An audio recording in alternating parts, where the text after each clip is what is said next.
She wasn't born into royalty. She didn't come with riches, armies, or power. Just an orphan raised in exile, a foreign girl living under anthem of the most powerful empire in the world, yet she was chosen not by chance. Not just for her beauty, but for a greater purpose hidden between the walls palace, prepared for a time like this, while kings toasted in golden cups, and nobles plotted in secret as silent battle began to form. It would not be fought with space, but with fasting faith and the courage to speak when silence could cost her own life. Her name was Esther, and this is not just the story of a queen, it's the story of how God saved a people through the most unlikely of heroes in the King Xerxes, the great ruler of 127 provinces from India to Ethiopia. His domain reached every corner of the known world from his throne, and Susanoo reigned with absolute authority.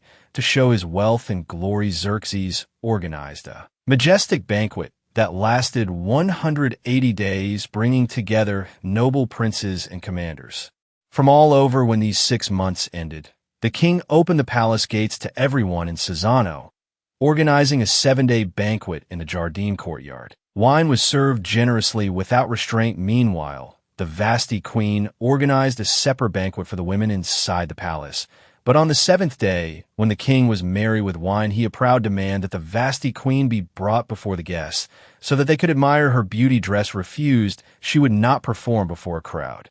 Footprint, the king's pride, was hurt. His own queen had publicly challenged him. Enraged and humiliated, Xerxes turned to his wise men. An advisor warned that her disobedience would spread. He said, "All women will hear this and dishonor their husbands. She needs to be removed from the throne, and a decree be to the entire empire that each man has to rule over his own house." The king agreed. A royal letter was sent to each province in each language, and the Vasti queen was, but little did they know that the invisible hand of God had just begun to act. As time passed, King Xerxes' anger diminished, and he began to reflect on the Vasti queen, her beauty, her daring disobedience, and the decree that avenue, although the law could not be undone. Her absence persisted. Realizing your sadness from the king, his advisors proposed a solution. Let's bring beautiful young women from all the provinces, and then the king can choose a new queen to replace Vasti king. Like the idea, messengers were sent across all 127 provinces, and young women were gathered from all corners of the Indian Empire. Ethiopia among them was dance, known by her Persian name Esther, a young Jewish orphan raised by her cousin Mordecai, a Jew who lived in Susanoo. He had taught to fear God, and her identity hidden in a foreign land. Esther was taken to the palace and placed in the care of a guy, the guardian of women. Immediately, she stood out not for demanding luxury, but for humility and grace. God granted her favor in the eyes of everyone, especially reggae. For 12 months, Esther, like all other women, she was prepared for her only appearance before the king. When her turn came, she entered the king's presence with dignity and silent strength. And when Xerxes saw her, he was captivated. The king loved Esther more than all other women. She won his favor, and he placed the royal crown on her head, making the queen in Vasti's place. Royal banquet was held in her honor. A holiday was proclaimed, and gifts were sent throughout the empire. But no one knew she was Jewish. No one knew that God had just put reserve in the palace, not to be served, but to intercede for her people. When necessary, Esther continues to live discreetly in the king's house. Mordecai's instructions, just as he did when he raised her as his daughter. Mordecai, in turn, spent his days at the king's gate, a place where the city's business was conducted, where royal officials and servants gathered. Although it was not noble, God had purposely placed him there. One day, while Mordecai was in his usual place, he heard something. Computer, 2 eunuchs of King Bigdan and Turs guarding the entrance to the palace spoke in low, angry tones. Their voices were low, but full of resentment. They were planning the murder of the most powerful man in the world. Mordecai did not hesitate. Immediately sent a message to Queen Esther, who now had direct access to King. Esther passed on the warning axes, making it clear that the information came from Mordecai. An investigation was launched. The matter was examined thoroughly, and the truth was discovered. The 2 guards, those guilty, in fact, had conspired against the king, and under Persian law, the punishment for such treason was swift and brutal. They were executed. The king's life was, but the moment passed without highlighting Mordecai's role in revealing the plot. was recorded in the Book of Chronicles, a royal record of important events kept in the presence of the king. Strangely, no reward was given, just a name in a book silently written in the records of the empire. If you are enjoying these videos, consider subscribing and liking. They take a long time to do, and it helps a lot after a while. King Xerxes promoted Haman the agitator, but Mordecai, day after day, he loved hearing his refusal and burned with anger when he discovered that Mordecai was a Jew. Haman's hatred grew even more. He didn't just want to punish Mordecai. He wanted to destroy all the Jews throughout the empire. Haman cast lots, but to choose the day, he then approached the king with deceptive words. There is a certain people scattered throughout your provinces. They live differently and do not follow your laws. It is not in the Lord's interest to tolerate them. The king agreed by giving Pomegranate his signet ring. A royal decree was sent all 127 provinces on the 13th day of the 12th month. Every Jew was to be killed. As the messengers spread the news, Susan fell into confusion. Mourning spread among the Jews. When Mordecai learned of the decree, he tore his clothes, dressed in sackcloth and ashes, and wept bitterly in the streets of Caesano. Throughout the empire, they fasted, lamented, and cried out, for their destruction had been sealed. When Bursting heard that Mordecai was mourning, she sent a messenger to find out the reason. Through the messenger, Caius asked to go before the king and plead for his people. The teacher was afraid. She replied, "No one can approach the king without being called. It's just death. Amen of gold, and I was not called for 30 days. Mordecai's response was bold. Do not think that you will escape in the palace. If you remain silent, liberation will come from elsewhere, but in your family will perish.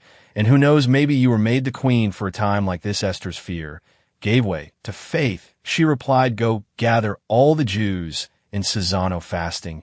And for me, for 3 days I will go to the king, even if it costs me my life. If I perish, I deserve it." On the third day, dressed her royal robes, Esther courageously entered the inner courtyard of the palace. The king saw her in skin, and he extended the golden scepter towards her with relief and hope. Esther touched the tip of the scepter. "Then what is your request, Queen Esther?" "Even up to half the kingdom will be granted," Esther replied. "If it pleases the king, come to a banquet I have prepared." Obama. The king smiled, intrigued at his invitation, and readily agreed. And both he and Haman attended Esther's banquet. However, throughout the meal, Esther allowed her request. Instead, she watched the king carefully, her eyes searching for the right moment. Before the meal was over, Esther made another invitation. "Please come again tomorrow, so I will share my true request." The king's address increased, and the curiosity to love grew. Both anxious and insects about what Esther's request would be. In the night, King Xerxes lay awake, restless and disturbed. Nothing could calm his mind, neither the royal wine nor the comforts of the palace. Desperate for distraction, he ordered his servants brought the Book of Chronicles, the official record of the kingdom's events. And how many scribes? Liam, the king's eyes caught a long-forgotten entry, the name of Mordecai. The record told Mordecai had discovered a plot against the king's life, an act of loyalty that had saved Xerxes from murder. But despite the gravity of this feat, Mordecai had never been deeply rewarded. Xerxes asked his advisors what honor the recognition was given to Mordecai. So the advisor replied nothing was done for him. The king remained silent. Reflectively, loyalty like this can go unrewarded. At this very moment, the mother entered the palace, intending to ask the king for permission to hang Mordecai on a gallows she had built. But before she could, the king called Haman. Said the king, "What should be done to the man? The king desires honor." Full of arrogance, mother imagined that the king was referring to him. He replied in detail that the man is dressed in the royal robes that the king wore, that he is led by the king's horse through the streets of the city. A noble officer must ride front. Proclaiming this is what is done to the man the king desires honor. The king smiled and said, "Go immediately, do whatever you suggest." To Mordecai the Jew, who is sitting king's gate, neglect nothing. The face of Haman empire descended, his heart beating with fear. Humiliated and bitter, Haman led Mordecai through the streets of the city, proclaiming his honor exactly as he had described. When he returned home, his spirit was crushed. He told his wife and friends everything that had happened. His anger and humiliation clear them. They warned that if Mordecai is of Jewish origin, you will certainly fall into ruin. And thus Haman's plan to destroy the Jews became even darker. Marcello's pride had already been hurt. The king's unexpected favor towards Mordecai in the second banquet that Esther had prepared. King Yamas sat again next to the queen, and Richards looked at her. "What is your wish, Queen Esther? Speak, that up to half of the kingdom will be granted with courage and conviction. Hope to open your heart. I found favor, and if it pleases you, grant me my life, that is my request, and spare my people, for we were sold to be destroyed, and kill the expression of the he demanded, and where is the man who would dare to do such a thing? Wait." He pointed at Ramon, saying, "The adversary and enemy is this enraged wicked man beyond the limit." King Xerxes got up and left the banquet hall to cool his anger. Meanwhile, the mother was terrified. Seeing the king's fury and realizing that her plan had been exposed, he ran to beg for mercy from Esther in desperation. He fell on the sofa where Esther was reclining. At that moment, King Xerxes came back suddenly. He saw Raman clinging to Sterile, and he shouted, "Still, dear queen, while I am in the house." The king's guards grabbed Haman, and he was quickly taken and hanged on the very gallows that he had prepared for Mordecai. Thus the plans of the were reversed.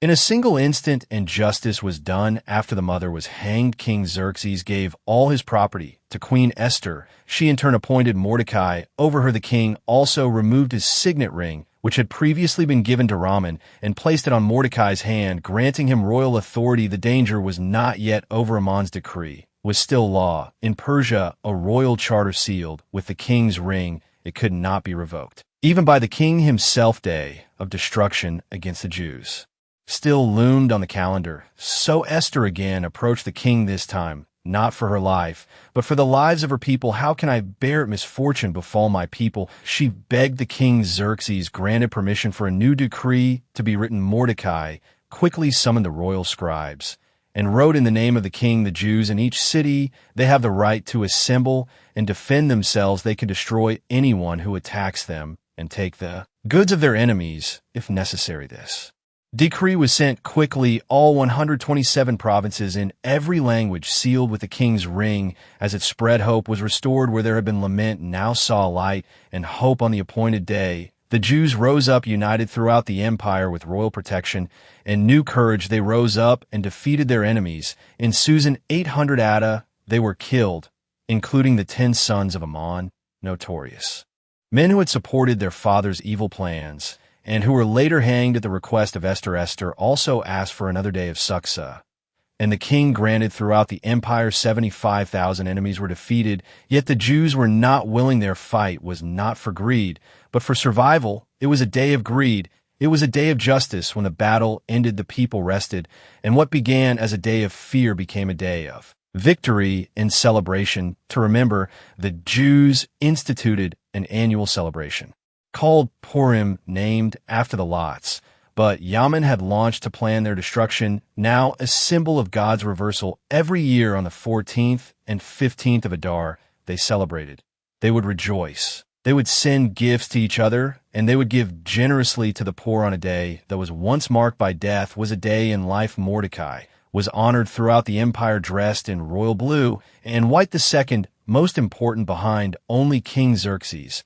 But it was not his power that made him great. It was his heart. He sought the good of his people and spoke peace and truth to all. And although the name of God is never mentioned, gold from the book of Esther, your fingerprints are everywhere, in every twist, every risk, every rescue. What was destined for destruction, God used it for salvation. The story of Esther reminds us that even when God seems silent, he is never absent. Even when the odds are against us, he is already acting. Maybe you are too, for a time like this, not by accident, not unnoticed, but chosen, positioned, and called, because the God who reversed the destiny of a nation still writes stories of redemption today, and yours could be next. If you like this video, please don't forget to subscribe, turn on your like, and follow our next stories. Until later.